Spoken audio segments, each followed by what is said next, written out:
Shalom, shalom, all praises to Yahweh Ba'asham, Yahweh Shai, Ba'asham Rakakadash, double honors to the elders and the apostles of the Great Millstone, who will and teach well, who taught us its truth.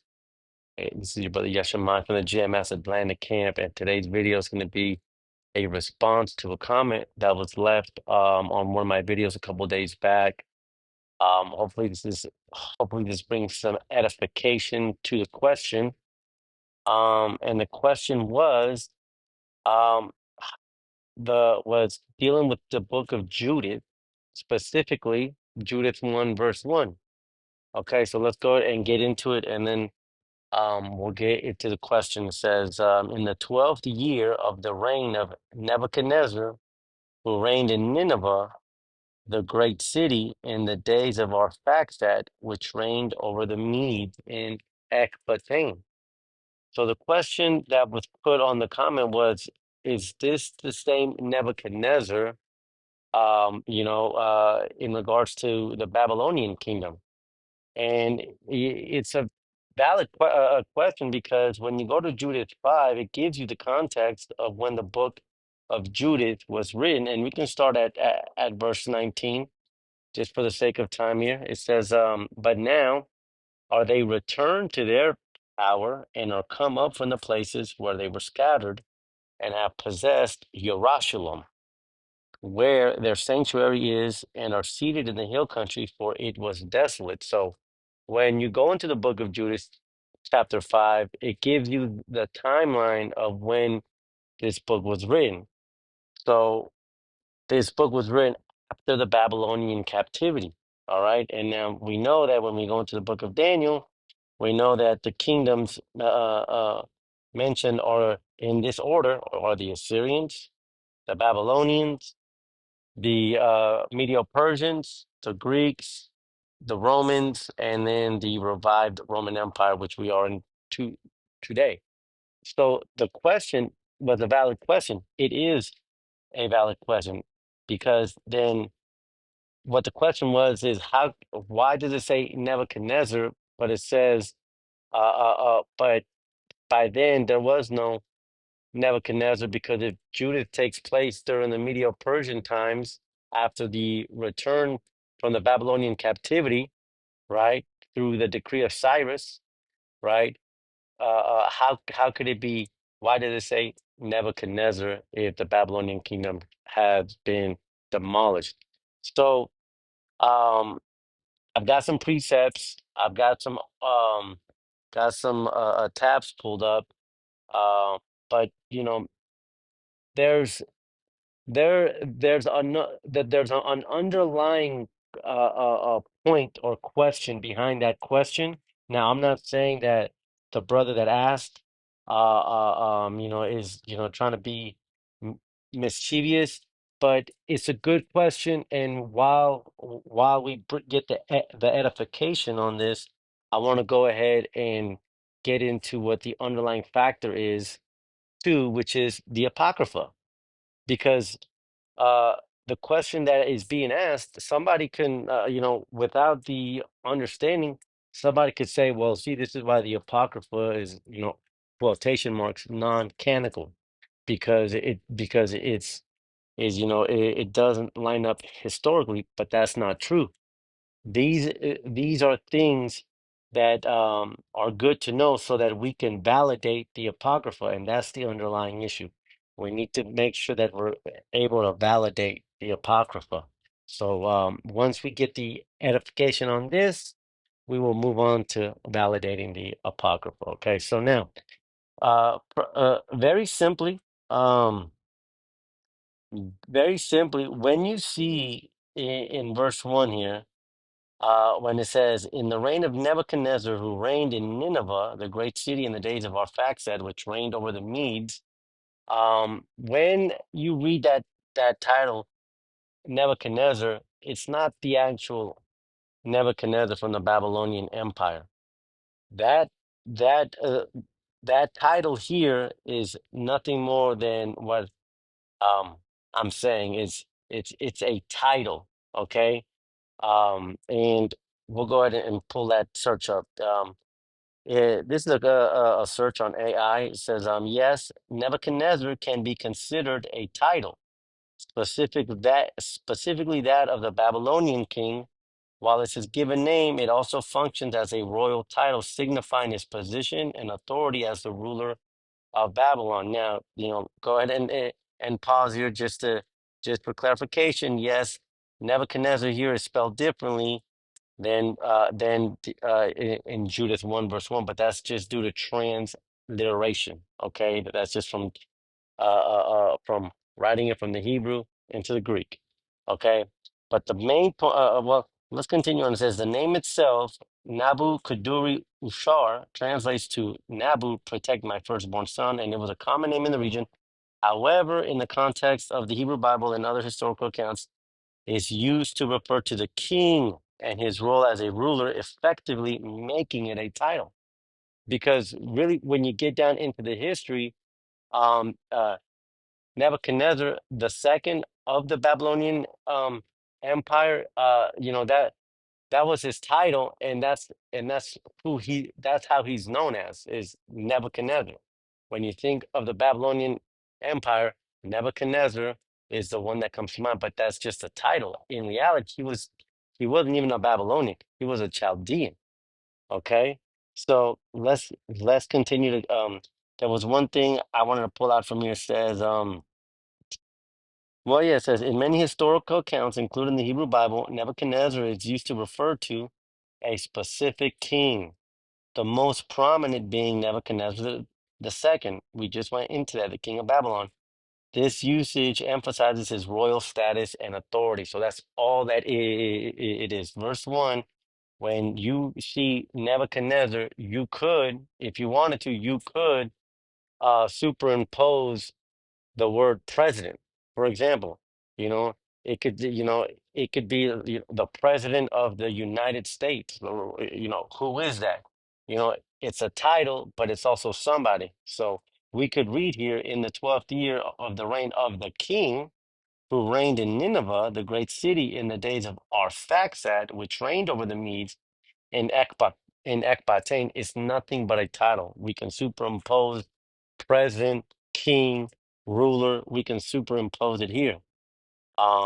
Let's see here. I think there was, yeah, the name associated with the king's action and decisions, such as his conquest and building. Well, it says right here, it says while the name itself was a common one, the specific usage in historical texts, particularly biblical ones, elevates it to the status of a royal title, like a duke. The Duke of Earl, the Duke of Chandler, Duke is just a title because it identifies a specific individual in a position of power. So that's all that it goes into, is just a title. Now, the next question is going to be, well, why does the Apocrypha do that and the Bible doesn't? Well, I've got a couple examples pulled up that the same thing goes on in the Bible. Now, let me stop and say that the Apocrypha was in the Bible. It was part of the original Bible, but it was taken out by the self-proclaimed whites. Okay. So, it's kind of like a fallacy for us to say, Apocrypha Bible, because it's all the Bible. But, we have to reference the two differently because of where things are now. These bastards have taken from the scriptures. So, I just want to make that clear. Now, let's go ahead and get into some examples here in the in what the world knows, in what is known as the regular quotation marks Bible, the one that doesn't have the Apocrypha. Let's get some examples showing that the same thing is done here. Titles are are used, and you just have to, through knowledge, through understanding, you just have to be able to maneuver through these titles as you read in the scriptures. Let's get Ezra 1, 1 and 2. It says, now in the first year of Cyrus, king of Persia. Okay, now we know that Cyrus was the Medo-Persian king, actually from the Achaemenid Empire, who overthrew the Babylonians, right? And again, it says right here, the king of Persia, okay, that the word of the Most High might be that the word of of Yahweh Bashem Yahushua by the mouth of Jeremiah might be fulfilled, stirred up the spirit of Cyrus, king of Persia, um, king of Persia, that he made a proclamation throughout all his kingdom and put it also in writing, saying, "Thus saith Cyrus, king of Persia, the Most High Yahweh, God of heaven, has given me all the kingdoms of the earth, and he has changed and charged me to build him a house at Jerusalem, which is in Yahweh." Okay, so context. The book of Ezra, yeah, I pull this precept first just to bring context as far as a historical timeline. Okay, now from here, let's get the next precept, which is going to be in Ezra 6, verse 2. So we have the context. Ezra's during the Medo-Persian Empire, okay? Now, Ezra 6 and 22, this is where a title is used, right? Just as a title was used in Judith 1. Ezra 6 and 22 says, "And kept the feast of the unleavened bread 7 days with joy, for the Most High Yahweh had made them joyful and turned the heart of the king of Assyria unto them, to strengthen their hands in the work of the house of the Most High, the God of Israel." So, where is the title here? How could it be the king of Assyria if this was during the Medo-Persian Empire? We just read that in chapter 1. Why? Because when it mentions the king of Assyria, it's a title. Cyrus was the king of Assyria in the way that he was a king of that landmass. Okay, just like in Judith, uh, uh, the king was the one that reigned during the time of the Medes. Okay, so it was the person, right? The title of the one that reigned in that area. Okay, so here Cyrus, he wasn't the king of the Assyrian Empire. We know that he was a king of the Medo-Persian Empire, but he had taken over the Assyrian Babylonian Empire and their landmass, right? And so he was titled with that. Now, now we are starting to see that the Apocrypha cannot be dismissed because of a simple title reference, when that same title reference is throughout the scriptures, okay? And these are just a couple of them. There are more instances where a title is used, but it's not the actual name, right? Esther 1 verse 1, it says, "Now it came to pass in the days of Ahasuerus," this is Ahasuerus, "which reigned from India even unto Ethiopia, over 170, over 107 and 20 provinces." Now, who is this Ahasuerus?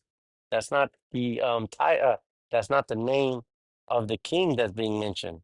A simple Google search will tell us that. It says in Esther 1 verse 1, Ahasuerus is identified as the Persian king who reigned over a vast empire from India to Nubia. He's widely believed to be the same as the Greek king Xerxes, the son of Darius the Great. So here again, we see another occasion in the scriptures that a title is used to describe somebody. Does that mean that the Bible is void? No, it just means that that's how the Spirit was led to write this scripture. Okay, so the point that we're proving here is that we don't diminish the Apocrypha because uh, because a title was used from a previous empire. We don't do that. Okay, let's get a couple more. Let's get Luke 2, verse 1, because the same thing is done even in the New Testament. Okay, it says, "And it came to pass in those days that there went out a decree from Caesar Augustus that all the world should be taxed." Verse 2, "And this taxing was first made when Cyrenius was governor of Syria." Now, when you go into, geez, it's starting to rain down. Bear with me. Give me 1 second. I got to transition inside.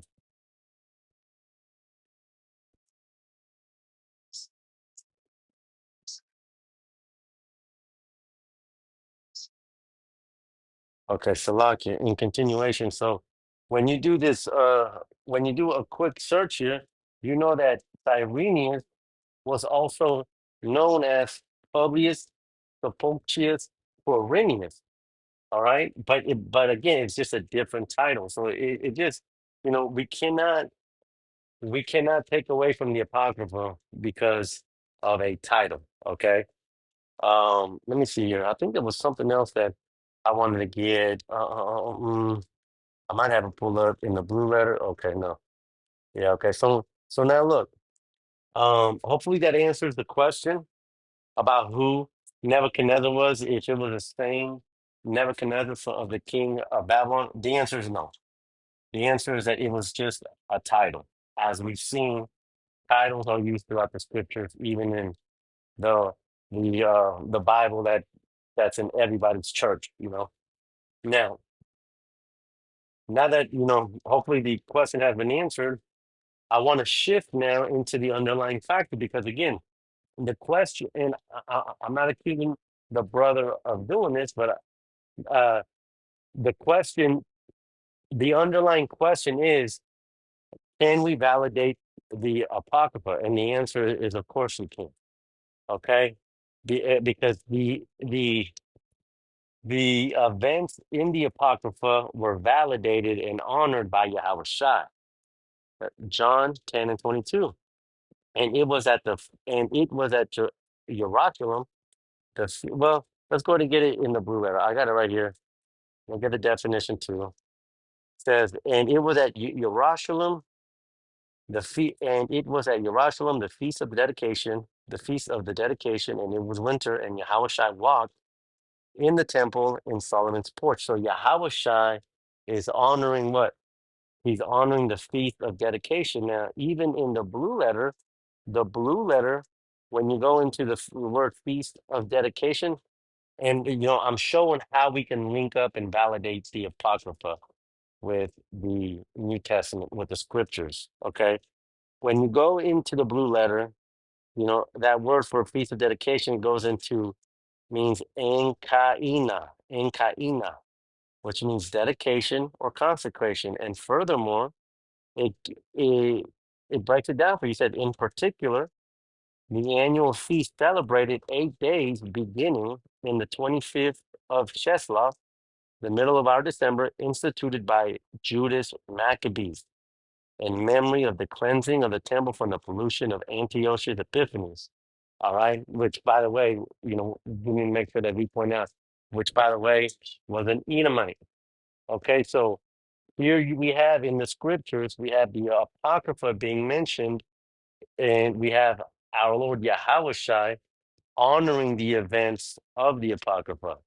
So the Apocrypha is valid, okay? The the Apocrypha is 100% valid. Now, I'm pretty sure I've got that precept pulled. Um, Let me just 1 second. Let's see here. Uh, Let's get First Maccabees 4. Uh, we'll get First Maccabees 4.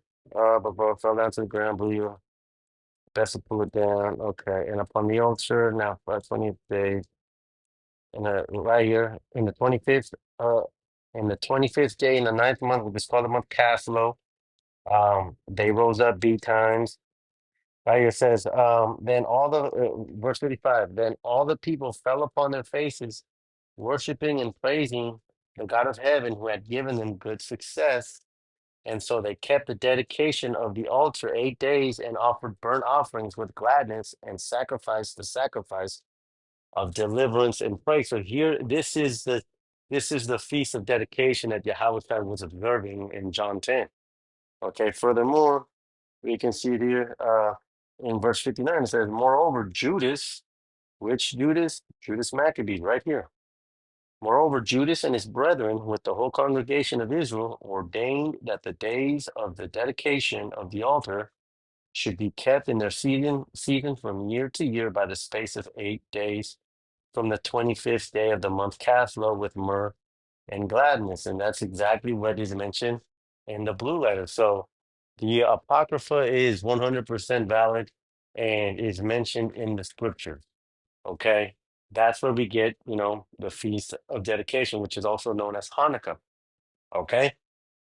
Um, Another point too that and I'm gonna begin to close it out here is when we all know of Daniel 2 and Daniel 7, about the different kingdoms, which I mentioned earlier, the Assyrians, the Babylonians, the the Medo-Persians, the Greeks, the Romans, and the revised Roman Empire. We all know about these um, empires, and all of these empires are in the Bible except which one? Except the Greek Empire, because they were taken out of the Bible, which is why the apocrypha is important to be included in the Bible because it mentions prophecy.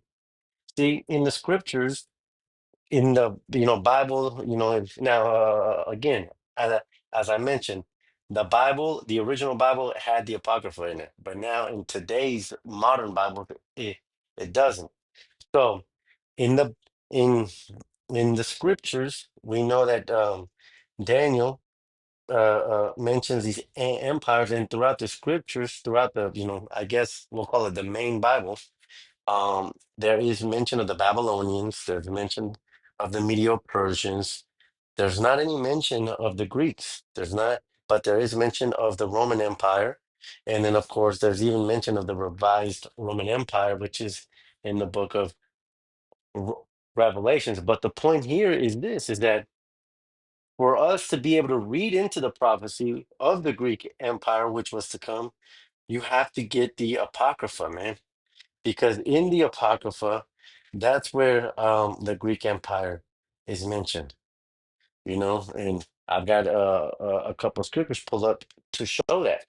First Maccabees 1:41 through 44 says, Moreover, King Antiochus, right, this is Antiochus Epiphany, this is, from the Greek Empire, wrote to his whole kingdom that all should be one people and everyone should leave his laws.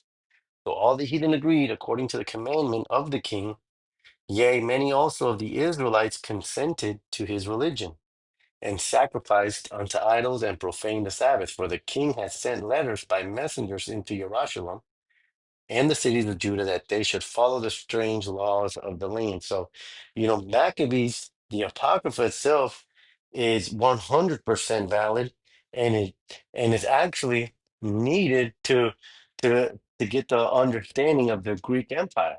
Okay, so I don't want to continue going on. I think the point has been proven. Hopefully, the question has been answered for the brother, and to bring some edification and some understanding that there are titles that are used throughout the scriptures that we that are used that was used in Judith, right? And they are also used in the main Bible, quotation marks. But it doesn't, but that's all they are at points. You have to use your knowledge and your understanding to be able to navigate through when it's a title and through when it's the actual king based on historical time, based on historical timeline and events going on of the scriptures that you're reading. So hopefully this has been edifying, and until the next one, I'm going to say shalom.